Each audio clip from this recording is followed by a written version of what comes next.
تو جمعے کے دن سورہ کہف پڑھنے کی ترغیب کئی حدیثوں میں نبی صلی اللہ علیہ وسلم نے بیان فرمائی ہے۔ ایک حدیث میں نبی صلی اللہ علیہ وسلم نے بیان فرمایا کہ جو شخص جمعے کے دن سورہ کہف پڑھے اللہ تعالیٰ پورے ہفتے تمام فتنوں سے اس کی حفاظت فرماتے ہیں۔ اور ایک حدیث میں نبی صلی اللہ علیہ وسلم نے بیان فرمایا کہ جو شخص جمعے کے دن سورہ کہف پڑھے اللہ تعالیٰ اس کے دل کے اندر ایمان کا ایک خاص نور پیدا فرما دیتے ہیں جو اگلے جمعے تک باقی رہتا ہے۔ اور ایک حدیث میں نبی صلی اللہ علیہ وسلم نے ارشاد فرمایا کہ جو شخص جمعے کے دن سورہ کہف پڑھے اللہ تعالیٰ دجال کے فتنے سے اس کی حفاظت فرماتے ہیں۔ یاد رکھیں کہ دجال کا فتنہ دنیا کا سب سے بڑا فتنہ ہے۔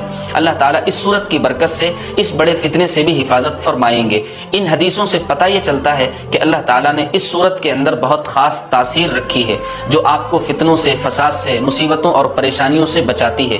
تو مرد حضرات بھی، خواتین حضرات بھی جمعے کے دن وقت نکال کر اس صورت کو ضرور پڑھا کریں۔ انشاءاللہ تعالیٰ آپ اپنی آنکھوں سے اس کے فائدے دیکھیں گے۔ آپ کے گھر میں برکتیں ہوں گی، لڑائی جھگڑے ختم ہو جائیں گے، پیار محبت بڑھے گا اور اللہ تعالیٰ خوشحالی عطا فرمائیں گے۔